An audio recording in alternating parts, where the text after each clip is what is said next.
ሰላም እንዴት ናችሁ? የነጅሆም ኩኪንግ ቤተሰቦች ዛሬ ሰራተኛው አደይ ክፍል 161ን ይዤላችሁ መጥቻለሁ። ላይክ፣ ሸር፣ ሰብስክራይብ በማድረግ እስከ መጨረሻው አብረውኝ ቆዩ።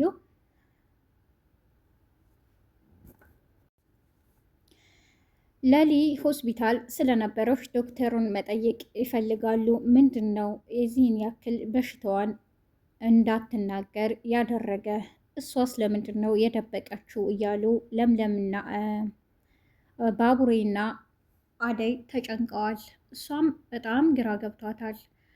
በጣምም ታለቅሳለች።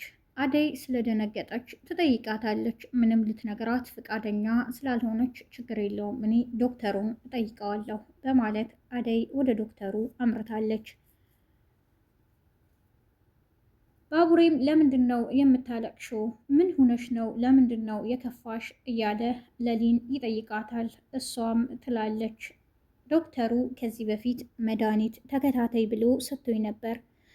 መድኃኒቱን በአግባቡ ስላልተጠቀምኩ አሁን አመመኝ ድጋሜ ትለዋለች። እሱ ምንም ሊያምናት አልቻለም።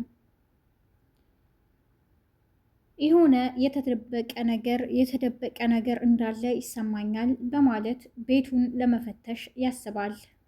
ለሊ የምትወጣበትንና ከክፍሏ የምትሄድበትን አጋጣሚ ይፈልጋል። በመጨረሻም ባቡሬ ቤቷን ሊፈትሽ ወደ ውስጥ ገብቷል። ፍቅር ዛሬ ብቻዋን ቆማ ድንገት የቤዛ ወንድም ይመጣና ያስደነግጣታል። አንቺ ቀሽም እንዴት እንደዚህ ታደርጊያለሽ? በማለትም ያስፈራራታል። ድንገት ዴቭ ወደ ቤት እየሄደ ያያቸዋል። ምን እያደረክ ነው? በማለትም ከሱ ጋር ይተናነቃል። እሱም ምን አገባህ ይለዋል። ምን አገባህ ትላለህ እንዴ? እሱ እኮ ባሌ ነው ትለዋለች። በጣም ይደነግጣል የቤዛ ወንድም። ከዚህ ጋር ምንድን ነው የምታደርገው? ማን ነው ይላታል። ይሄ የቤዛ ወንድም ነው፣ ቤዛ ልካው ነው እያለች ለዴቭ ትነግረዋለች። የቤዛ ወንድም በጣም ይደነግጣል። ባል እንዳለሽ አላውቅም፣ እሺ በቃ ይቅርታ፣ ግን ከዚህ በኋላ እንድታስከፋት አልፈልግም፣ ካንተ ራስ አልወርድም በማለት ዴቭን አስፈራርቶት ይሄዳል። ዴቭም ግራ ስለተጋባ ይሄን ሁሉ ያደረግሽው ለምንድን ነው? ይሄን ማለትስ ለምን አስፈለገ? ይላታል። ድንገት ቆመው እያወሩ አደይ ትመጣለች። አደይ ወዴት ነው ይላታል። አይ ብቻችሁን ማውራት ካለባችሁ አውሩ፣ እኔ አሁን ወደዚህ የሚሄድበት አለኝ ትለዋለች። አይ ምንም የምናወራው ነገር የለም ይላታል። ፍቅር በጣም ተናዳለች። እቺ የእርጎ ዝንብ መጣች ትላለች። ፍቅር በማይመለከትሽ አትግቢ ይላታል ዴቭ። አደይም ትታቸው ወደ ዶክተሩ ሄዳለች። የፍቅር እናትም ለምንድን ነው ልጄን የሚከታተላት? ምን አድርጋ ነው እያለች ብቻዋን ተጨንቃለች።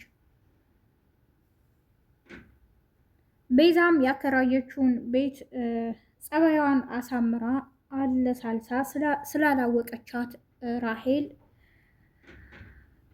ብዙ ነገር ካወራቻት በኋላ የምሄድበት የለኝም፣ ጎዳና ላይ ነው የምወጣው። ስለዚህ ይሄ ቤት ትልቅ ነው፣ አንዱ ክፍል ብኖርበትስ? እናንተ ተከራይታችሁታል፣ ግን አንድ ክፍል ስጡኝ ትላታለች። ራሄል በየዋህነት የቤዛን ማንነት ስላላወቀች ችግር የለውም ትኖሪበታለሽ ትላታለች።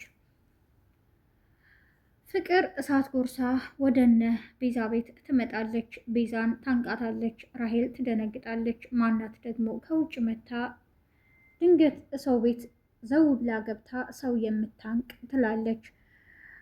ወንድምሽን ለምንድን ነው የላክሽው? ከኔ ላይ ለምንድን ነው የማትወርጁ? ምን ፈልገሽ ነው ከኔ ትላታለች። ቤዛ በዚህ ጉዳይ ምንም የምታውቀው ነገር ስለሌላት ምን እያልሽ ነው ፍቅር? እኔ ጊዜ የለኝም፣ ስለ አንቺ የማስብበት አላውቅም ምን እንደምታወሪ፣ ስለዚህ ዞር በይልኝ ትላታለች። ራሄል ስለደነገጠች እንዴ ምንድናት ትላታለች። ፍቅርም ወጥታ ትሄዳለች። አንቺ ደግሞ ዝም በይም ብላ ስለሰደበቻት ራሄል በጣም ደንግጣለች። አይ ይቺ እብድ ናት ትላታለች። ቤዛም ተከትላ ትወጣለች። የተፈጠረውን ሁሉ መታ ለአበበ ትነግረዋለች። ቤዛ የምታድርበት ቤት የላትም። ቤቷን ብታከራየንም ይሄ ቤት ትልቅ ነው እና ምኝታ ክፍል አንድ ስጡኝና ልኑር ስላለች ፈቅጄላታለሁ ትለዋለች። አበበ በጣም ይናደዳል። መውጫ ከሌላት እንዴት ቤቷን ታከራያለች? አከራይታን ደግሞ አንድ ክፍል ስጡኝ ማለት ምን ማለት ነው ይላታል። ራሄልም አይ እንደዚህ እኮ አይደለም ምን ችግር አለው ትለዋለች። የቤዛን ተንኮልና ሸር ምን እንዳሰበች ምንም እያወቀች አይመስልም። የቤዛ ወንድም እነ ፍቅር ቤት አካባቢ ቁጭ ብሎ ዳይመንድ ያገኘዋል። እዚህ አካባቢ ምን ታደርጋለህ በማለት ይጠይቃል። እዚህ እንዳላይ ብሎት ይሄዳል። ድንገት እዛው ቦታ ቆሟል። ድንገት ሩታ ትመጣለች። ሩታንም ይይዝና እንደለመደው ይሰድባታል። ዳይመንድ ከርቀት ስላየ መጥቶ ይደበድበዋል። ምን ብዬህ ነበር እዚህ ሰፈር እንዳላይ ምን ፈልገህ ነውም ይለዋል። የአደይ እናት ልጃቸውን ይጠይቋቸዋል። አባትሽም መጥተው ነበረ ብዙ ነገር እዚህ አውርተውኝ ሄዱ ስለ እህትሽ። አባትሽ ጥሩ ሰው ሁነዋል ይመስለኛል ይላሉ የአደይ እናት። እኔ እምልሽ ግን ዴቭ እኮ እኔ ስሄድ ለብርሃን ሁሉንም እነግራታለሁ የመጣሁበትን ጉዳይ ብሎኝ ነበረ።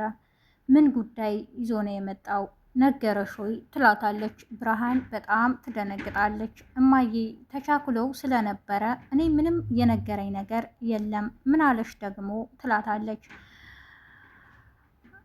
የአደይ እናት ምንም አልተዋጠላቸውም። የብርሃን ሁኔታ ነው እንዴ ልጄ ይሏታል። አሹ እና ሮማን ቁጭ ብለው ያወራሉ። እኔ ግን አሹን ምን እያደረግኩ ነው? ምን ማድረግ አለብኝ? እያለች ብቻዋን ትጨናነቃለች። ድንገት የፍቅር እናት ትመጣለች። ልጄ ምን ሆነሽ ነው? በማለትም ትጠይቃታለች። በሚያስፈልግሽ ነገር ሁሉ እረዳሻለሁ፣ እኔን እንደ እናትሽ እይኝ እያለች የፍቅር እናት ትነግራታለች። እያወራቻትም በመሃል በሀሳብ ጭልጥ ትላለች። ሮማን ምን ሆነሽ ነው? ትላታለች። አይ እዚሁ ነኝ እያለች ትደነግጣለች። ባቡሬ የለምለምን መኝታ ክፍል ይፈትሻል።